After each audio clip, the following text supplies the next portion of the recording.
Hi guys, నా పేరు భరద్వాజ్. నేనైతే ఇప్పుడు ప్రజెంట్ కన్యాకుమారిలో ఉన్నాను గాయ్స్.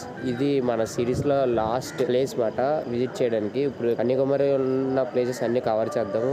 ఇంకా నైట్ అయితే మేము ట్రైన్ ఎక్కాము 10 o'clockకి రామేశ్వరంలోని. ఇప్పుడైతే కరెక్ట్ కన్యాకుమారిలో మార్నింగ్ 5 o'clock దిగాము. ఫ్రెష్ అయ్యేటప్పటికి ఈ టైం అయింది. ఇప్పుడు ప్రజెంట్ 6 టైము.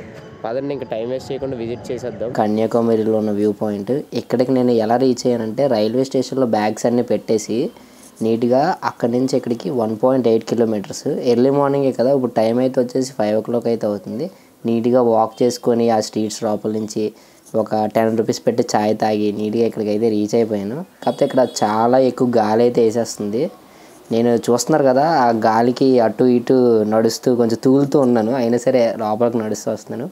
స్లోగా లోపలికి అయితే వెళ్ళిపోతున్నాను ఎర్లీ మార్నింగ్ సన్ రైజ్ చూడడానికి. ఇగో ఇటు సైడ్ బీచ్ కనిపిస్తుంది, లెఫ్ట్ సైడ్ రైట్ సైడ్ కూడా కనిపిస్తుంది కదా. హైలైట్ ఏంటంటే ఇక్కడ గాలి చాలా ఎక్కువగా ఉందన్నమాట. ఆ కార్నర్కి అయితే నేను వెళ్ళడానికి ట్రై చేస్తున్నాను. ఆ చివరి వరకు వెళ్ళి చూస్తాను అన్నమాట. మనకి అక్కడ చిన్న ఐలాండ్లా కనిపిస్తుంది కదా, అటు సైడ్ కనిపిస్తుంది ఐలాండ్. ఆ ప్లేస్కి అయితే వెళ్తాను డెఫినెట్గా. అక్కడికైతే మనం నెక్స్ట్ రీచ్ అవుతాం. నెక్స్ట్ చూడాల్సిన ప్లేస్ అయితే అదే. ఇది ఎండింగ్ పాయింట్కి అయితే ఆల్మోస్ట్ వచ్చేసాము. గాలి చాలా ఫుల్గా వేసేస్తుంది. మనుషులు అయితే తగ్గిపోతున్నారు, చూసారు కదా. అక్కడైతే ఎక్కువ మంది మనుషులు ఉన్నారు. ఇప్పుడు వచ్చే కొద్దీ అంతమంది రావట్లేదు. నా వాయిస్ అయితే మీకు ఆడిబుల్ అవుతుందో లేదో నాకు తెలియదు.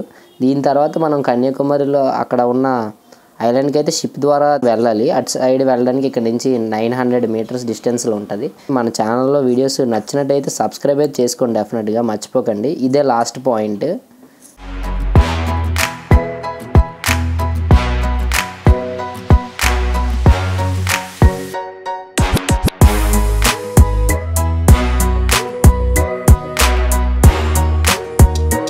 ఇక మనం అయితే ఇక స్టాచ్యూ దగ్గరికి వెళ్ళిపోతున్నాం. లైన్ ఇక్కడ 2 లైన్లు మాత్రం ఉన్నాయి. ఒక లైన్ వచ్చేసేమో 75 rupees టికెట్. అదైతే 100 meters ఉందన్నమాట.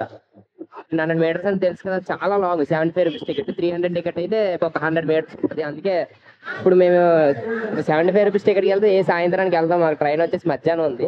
ఇక రిస్క్ చేయడం ఎందుకనేసి 300 టికెట్కి అయితే వెళ్ళిపోతున్నాం. స్పెషల్ ఎంట్రీ అది బెస్ట్. మీరు కూడా అదే చూస్ చేసుకోండి మ్యాక్సిమం. లేదా 75 టికెట్ ఎర్లీ మార్నింగ్ 5కి స్టార్ట్ అవ్వండి, లోపలికి బేగా వెళ్ళిపోవచ్చు. ఇంకైతే వెళ్ళిపోతున్నాం లైన్లోని. టికెట్ అయితే తీసుకున్నాం 300 per person. ఎందుకంటే టికెట్ లోపలికి వెళ్ళడానికి ఆడు బోట్లో తీసుకెళ్తారు. మళ్ళీ ఇక్కడ డిఫరెన్స్ ఉన్నది. 350 అయితే ఏసీ, నాన్ ఏసీ అయితే 300. దీంట్లో కూడా 50 rupees ఎక్స్ట్రా ఛార్జ్ చేశారు. అంటే ఏసీకి నాన్ ఏసీకి డిఫరెన్స్. అంతా బిజినెస్. ట్రావెలింగ్ అంటే బిజినెస్ లాగా ఉంటుంది. మనకు మంచి మెమరీస్ వస్తే వాళ్ళకి డబ్బులు వెళ్ళిపోతాయి. అంతే తేడా. కొంచెం పూజ పెట్టాడు లైన్. మన తెలుగు మేము చెన్నై ప్రాపర్ అయితే భీమవరం అంట. ఎందుకంటే ఇక అందరూ భీమవరం. వైజాగే, మన వైజాగే అంట. ఓకే, అయితే ఇక పూజ పెట్టాడు ఇడు.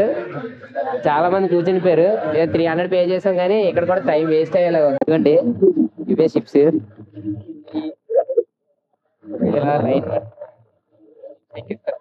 టికెట్ ఎంత లేదు, స్పెషల్ ఎంట్రీ వెళ్ళడానికి. మిగతా 75 rupees ఖర్చు పెట్టు, 300 ఖర్చు పెట్టు, అందరు కలిసి అయితే ఒక షిప్స్ ఉన్నాయి. రిటర్న్ వచ్చేస్తాం. మనమైతే ఇప్పుడు లైఫ్ జాకెట్స్ వేసుకొని బోట్ అయితే ఎక్కేసాము. కన్యాకుమారిలో ఉన్న ఐలాండ్కి అయితే వెళ్ళబోతున్నాం. అక్కడ ఉన్న స్టాచ్యూ ఏంటంటే తమిళనాడు పీపుల్ అందరినీ టుగెదర్గా చేసిన ఒక రచయితది ఆ స్టాచ్యూ అన్నమాట. వాళ్ళు గుర్తుగా కన్స్ట్రక్ట్ చేసింది తమిళనాడు గవర్నమెంట్.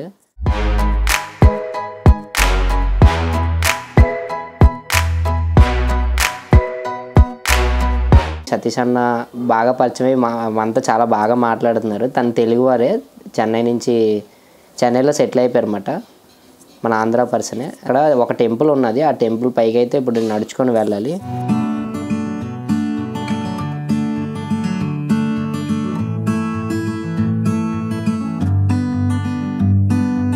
ఇప్పుడు మనకి 2 o'clock అయితే ట్రైన్ ఉంది మనం వైజాగ్ రీచ్ అవ్వడానికి.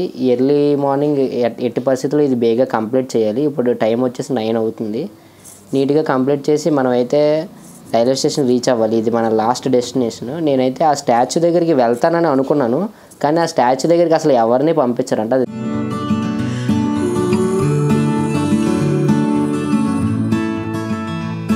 ఇక్కడ ఒక అమ్మవారు ఉంది కన్యాకుమారిలో. ఆ అమ్మవారి పాదాలు ఇక్కడ ఉంటాయంట. అది స్టాచ్యూ అది కొంచెం దూరంగా ఉంటుంది అన్నమాట ఈ ఐలాండ్ నుంచి. ఫుల్గా గాలి అయితే వేసేస్తుంది, చూస్తున్నారు కదా నా హెయిర్ ఎలా ఎగిరిపోతుందో. చుట్టూరు సీ ఉండడం వల్ల మనం మధ్యలో ఉండడం వల్ల గాలి చాలా విపరీతంగా వేస్తుంది. పోయేటిది చాలా పెద్ద స్టాచ్యూ. అది ట్రాన్స్పోర్ట్ అయితే లేదు, ఎవరిని పంపించట్లేదు అక్కడికి. నేనైతే అక్కడికి వెళ్తామేమో, ఇది రెండు పక్క పక్కన ఉన్నాయని ఎక్స్పెక్ట్ చేశాను. ఇది తెలుగు ఫ్యామిలీ, మన తెలుగు వీళ్ళందరూ ఇక్కడ ఫోటో దిగుదామని అయితే నేను స్టెప్స్ దగ్గర కూర్చున్నాను.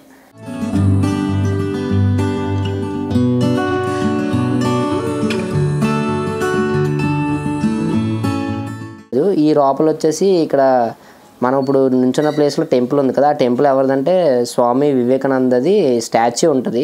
అది టెంపుల్ కాదు, స్టాచ్యూ ఉండి అతని గురించి బోర్డ్స్ ఉంటాయి అన్నమాట. అంతే, అతను గొప్పతనం అంతా లోపల మెన్షన్ చేసి ఉంటుంది. తమిళనాడులో ఇది లాస్ట్ సిరీస్. నెక్స్ట్ ముందు వీడియోస్ మీరు చూడలేదంటే వెళ్ళి చూసేయండి. మర్చిపోకుండా సబ్స్క్రైబ్ అయితే చేసుకోండి.